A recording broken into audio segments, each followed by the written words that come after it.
Assalamualaikum warahmatullahi wabarakatuh.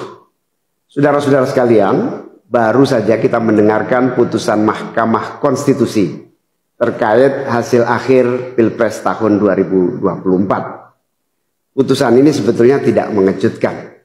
Putusan hari ini mengkonfirmasi bahwa kita semua termasuk MK tak kuasa menghentikan laju pelemahan demokrasi di negeri kita tercinta. Sebagai catatan, kami sangat bangga dengan 3 hakim MK yang menyatakan dissenting opinion.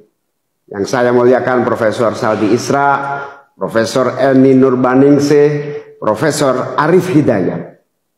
Mereka adalah orang-orang yang mulia yang menjadi harapan bagi tegaknya konstitusi dan kembalinya marwah Mahkamah Konstitusi ke depan.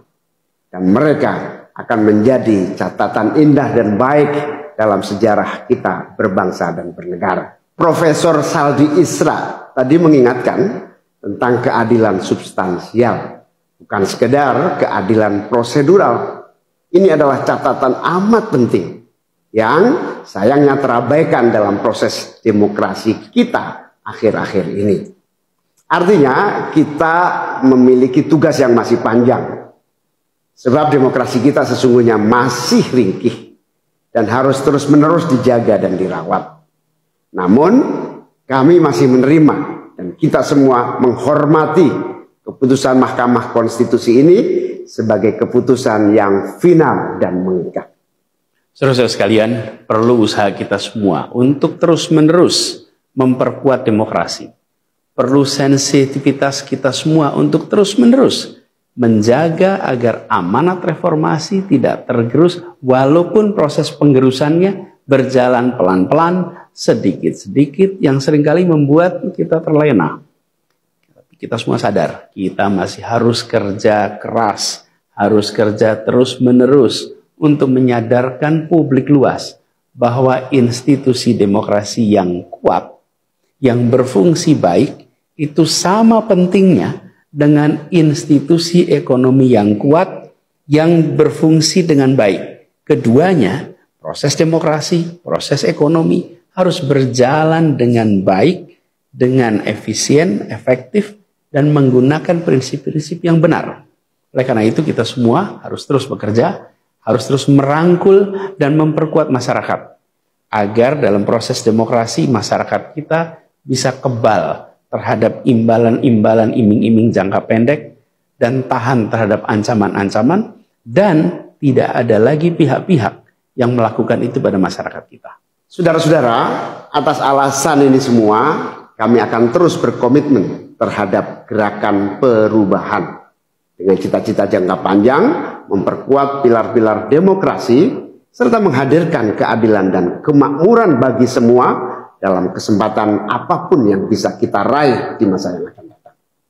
Cita-cita kita untuk membangun negara yang menjamin keleluasaan berbicara dan kebebasan mengkritik. Negara di mana warganya bebas memilih tanpa iming-iming imbalan sesaat dan tekanan maupun ancaman. Ini tidak akan berhenti. Kita harus terus berjuang bersama-sama.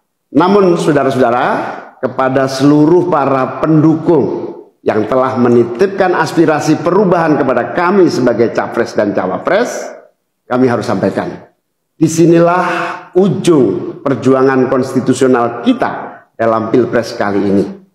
Keputusan MK hari ini menjadi penanda berakhirnya seluruh proses Pilpres 2024. Saudara sekalian, salah satu prinsip demokrasi yang baik adalah peaceful transition of power. Perpindahan kewenangan yang berjalan dengan damai dari presiden petahana yang segera akan berakhir masa jabatannya kepada presiden terpilih. Dengan segala catatan tentang problematiknya proses Pilpres 2024 kali ini, kami berkomitmen untuk menjaga prinsip peaceful transition of power itu. Dan kami memilih untuk menjadi bagian yang terus menjaga, terus membangun mutu demokrasi di Indonesia. Oleh karena itu, pada hari ini kami menyatakan bahwa bagi kami, proses Pilpres 2024 telah terlewati seluruh fasenya. kami sampaikan kepada Pak Prabowo dan Pak Gibran, selamat menjalankan amanat konstitusi, selamat bekerja menunaikan harapan rakyat yang kini diembankan di atas pundak bapak-bapak berdua. Saya sempat berkali-kali ditanya pendapat pribadi tentang Pak Prabowo, dan saya jawab, beliau adalah seorang patriot. Hari ini saya terus mempercayai sebagai seorang patriot. Beliau adalah seorang yang telah mengalami pendidikan modern sejak usia belia dan berasal dari keluarga intelektual yang amat terpandang. Maka Pak Prabowo tentu paham bahwa dalam demokrasi yang baik, menerima keberadaan oposisi sebagai partner dalam bernegara, menjaga keseimbangan dan independensi 3 cabang kekuasaan, yaitu eksekutif, legislatif, yudikatif. Lalu menjamin kebebasan media sebagai pilar keempat demokrasi, serta yang tidak kalah penting adalah menjaga kebebasan rakyat di dalam bersuara, di dalam mengungkapkan pendapat, di dalam berserikat berkumpul dalam sebuah proses demokrasi. Dan sebagai seorang patriot terdidik, saya percaya Pak Prabowo akan mengembalikan dan akan menjaga nilai-nilai demokrasi ini di masa-masa Indonesia ke depan. Saudara-saudara sekalian, dalam kesempatan ini izinkan kami menyampaikan rasa terima kasih sedalam-dalamnya kepada seluruh pihak yang telah membersamai perjuangan kami. Partai pengusung, Partai Nasdem, PKS, PKB, teman-teman Timnas Amin, teman-teman tim hukum nasional, seluruh teman-teman relawan, para ulama, para tokoh-tokoh agama, para pakar dan rekan-rekan media. Semua yang telah ikut berjuang bersama-sama mendukung perubahan. Mengorbankan banyak tenaga, pikiran dan harta demi memperjuangkan aspirasi perubahan. Saya ucapkan terima kasih. Juga pada anak-anak muda. Anak-anak muda yang pada Pilpres kali ini memberi warna baru, membawa pesan optimisme, pesan kreativitas, pesan inovasi, pesan kebaruan. Terima kasih telah menjadikan Pilpres kali ini Pilpres yang menyenangkan, mencerahkan. Yang tidak kalah penting adalah mencerdaskan. Kampanye yang membuat kita mendapatkan perspektif baru tentang apa arah Indonesia ke depan.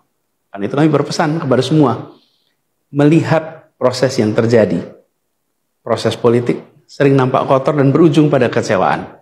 Tapi jangan sampai itu semua membuat kita berputus asa pada proses politik.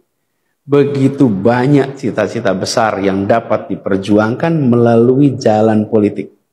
Bila saat ini kondisinya masih begitu mengecewakan, justru ini adalah tanda, ini adalah pengingat bahwa perlu semakin banyak dari kita semua yang mau berjuang di jalan politik. Ini adalah panggilan mereka-mereka yang berintegritas, yang menjunjung tinggi etika, yang memikirkan tentang masyarakat, tentang negara, tentang rakyat, untuk mau masuk di wilayah politik. Bawa kompetensinya, bawa integritasnya, dorong, jangan menyerah, dan jangan putus asa. Jalan perjuangan masih terbentang panjang.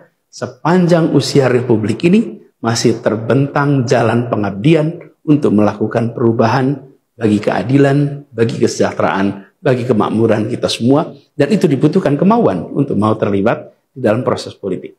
Jangan putus asa, mari kita jalan terus untuk perjuangan ini. Teman-teman semua, marilah kita lanjutkan perjuangan. Mengubah yang memang perlu diubah. Melanjutkan perjuangan untuk memperbaiki apa yang memang perlu diperbaiki. Dalam berbagai kesempatan dan ruang yang tersedia di masa yang akan datang. Insya Allah, saya dan Mas Anies akan terus membersamai teman-teman semua di dalam memperjuangkan kebaikan dan perbaikan menuju Indonesia yang adil dan makmur untuk semua. Tetap semangat, jaga stamina, perjuangan masih panjang. Izinkan kami menyampaikan terima kasih. Terima kasih kepada semua. Semoga Allah SWT merahmati negara Republik Indonesia dan melindungi kita semua. Assalamualaikum warahmatullahi wabarakatuh.